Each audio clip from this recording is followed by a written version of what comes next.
चीन की एक बहुत पुरानी कहानी है। ये कहानी चीन में बहुत प्रसिद्ध थी।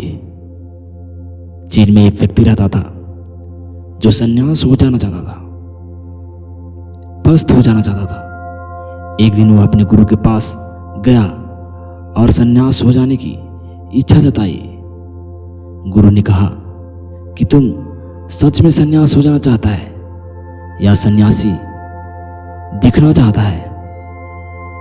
उस व्यक्ति ने कहा कि जब सन्यासी होने आया हूं तो दिखाकर क्या करूंगा, मैं तो सन्यासी ही हो जाना चाहता हूं।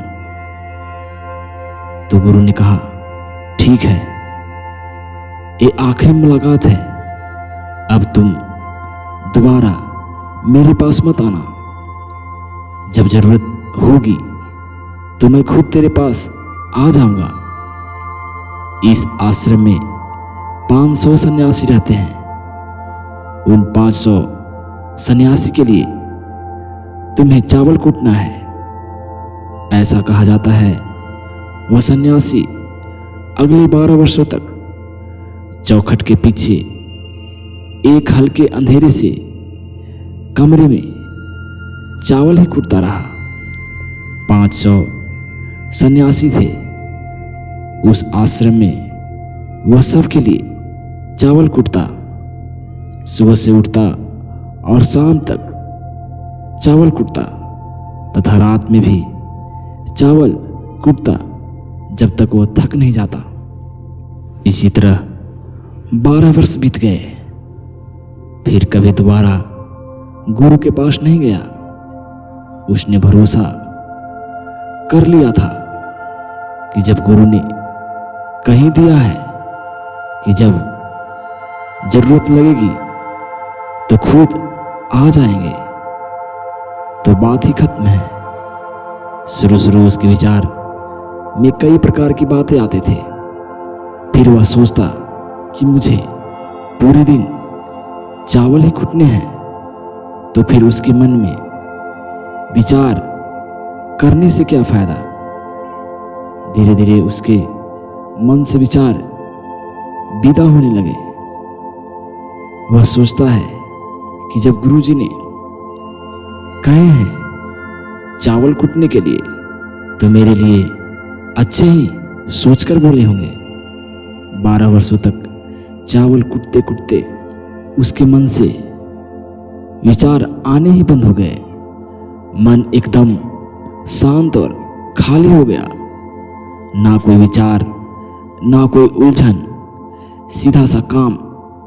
सुबह उठता, चावल कूटता, रात होती थक जाता तो सो जाता। पिछले 12 वर्षों से उसकी यही दिनचर्या चल रही थी। 12 वर्ष बीत जाने के बाद गुरु ने घोषणा की कि मेरे जाने का समय आ चुका है। जो लोग मेरा उत्तराधिकारी बनना चाहता है, मेरे कमरे के बाहर दीवार पर 4 पंक्तियां लिखे जाए जिसमें उसका जीवन का सच उजागर हो, उसके अपना विचार हो, अपना जीवन में कैसा कर्म किया हो। यह सब घोषणा सुन सभी शिष्य डर गए, क्योंकि सभी शिष्य कुछ न कुछ झूठ बोलते ही थे। सभी शिष्य तो शास्त्र पढ़ चुके ही थे, लेकिन उन शिष्यों में जो सबसे तेज था उसने किसी तरह साहस जुटाकर गुरु के कमरे के बाहर उस रात 4 पंक्तियां लिख दिया। उस पंक्तियां की मन एक दर्पण है जिस पर धूल जम जाती है। जिसको साफ कर दो तो धर्म, इस धूल को साफ कर दो तो सत्य अनुभव में आ जाता है। सुबह सुबह गुरु उठते हैं और देखते हैं तो वह क्रोधित हो जाते हैं और बोलते हैं कि किस मूर्ख ने मेरी दीवार पर ये सब लिखा, और शिष्यों को आदेश दिया कि उसे पकड़कर मेरे पास लाओ। पर वो विद्वान तो रात में लिखकर भाग गया था वह डरा हुआ था, क्योंकि यह उसकी पंक्तियां नहीं थी। वह एक शास्त्र से चोरी किया था। उसमें उसको खुद का अनुभव नहीं था। शब्द अच्छे थे, परंतु उसमें प्राण नहीं थे। वह जाते समय अपने मित्रों से कह गया था कि अगर गुरुजी अच्छे से बड़ाई करे तो मुझे खबर करना, लेकिन गुरु पढ़कर क्रोधित हो जाए तो मेरी पता उन्हें मत बताना। सारा आश्रम दुखी हुआ कि शब्द अच्छे हैं, इसमें क्या कमी है। मन दर्पण की तरह ही तो है, जिसमें शब्दों की, विचारों की, अनुभवों की धूल जम जाती है। इतनी ही तो साफ कर दो, दर्पण सत्य का प्रतिबिंब बन जाता है। लोगों ने कहा, उस सन्यासी ने बात तो बिल्कुल ठीक ही लिखी है, मगर गुरुजी जरूरत से ज़्यादा कठोर हैं। और अब देखते हैं इससे ऊंची बात गुरुजी अब कहाँ से लेकर आते हैं। ऐसे ही बात पूरा आश्रम में चल रहा था। पूरा आश्रम गर्म था इस बात को लेकर। ऐसे ही 4 सन्यासी ये बात करते हुए उस चावल कुटने वाले सन्यासी के पास से जा रहे थे। उनकी बात सुनकर वह हंसने लगा। उनमें से एक ने कहा, तुम हंस क्यों रहे हो? हंसने की बात क्या है? तब उसने कहा, गुरुवर ठीक ही तो कह रहे हैं, किस नासमझ ने यह लिखा है। यह सुन वह चारों सन्यासी चौंक गए और बोले, तुम पिछले 12 वर्षों से चावल कूटते कूटते अपना जीवन बिता रहे हो, और हम लोग 12 वर्षों तक वेदों और ग्रंथों पर ध्यान दिया, और आज हमें तू सिखाएगा। फिर उनमें से एक सन्यासी ने कहा, क्या तुम लिख सकता है इससे भी अच्छे पंक्ति? उसने कहा, पिछले 12 वर्षों से चावल कूटते कूटते मैं लिखना तो भूल गया, लेकिन बोल सकता हूँ।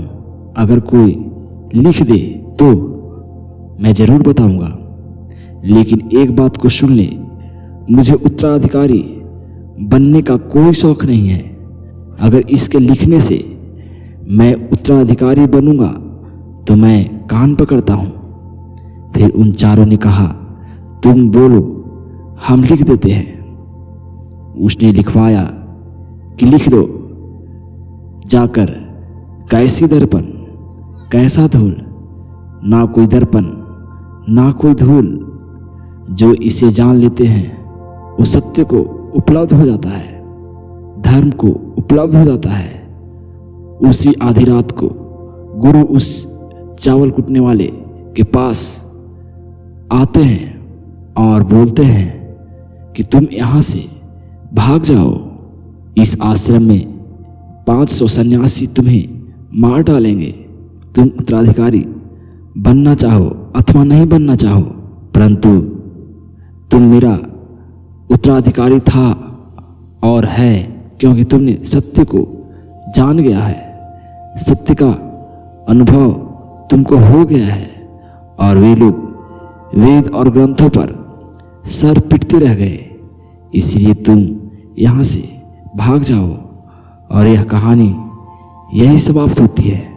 विचार संहिता के संदर्भ में एक बार गौतम बुद्ध ने भी अपने शिष्य मौलिक बुद्ध से कहा था कि जिस दिन तुम्हारे मन में विचार उठने बंद हो जाएं, उसी दिन से तुम सत्य उपलब्ध कर पाओगे और इस ब्रह्मांड को समझ पाओगे।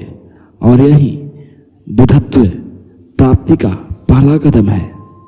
दोस्तों, अगर आपको भी मन में कई प्रकार के विचार आते हैं तो मन को शांति करने का तरीका जो बौद्ध ग्रंथों में बताया गया है वह खुद के विचारों पर ध्यान देना, आपके अंदर क्या चल रहा है, कैसे विचार उठ रहे हैं, उसका निरीक्षण करना। परंतु इसका मतलब ये नहीं है कि अपने विचारों को दबाना, उन्हें रोकना। अगर आप इसे रोकने का प्रयास करेंगे तो इसका बहाव तीव्र हो जाता है। आपको सिर्फ अपने विचारों पर ही ध्यान देना है। इधर उधर भटकेगा तो फिर उसको एक जगह लाकर उसको निरीक्षण करें। शुरुआत में थोड़ा दिक्कतें होंगी, परंतु कुछ दिन बाद आप देखेंगे कि आप विचारों को ऑब्जर्व अच्छे से कर रहे हैं। मन में अच्छे बुरे सारे विचार आएंगे, परंतु उसको बिना छेड़खानी किए आने दे। धीरे धीरे आपके मन में विचार आना ही बंद हो जाएगा।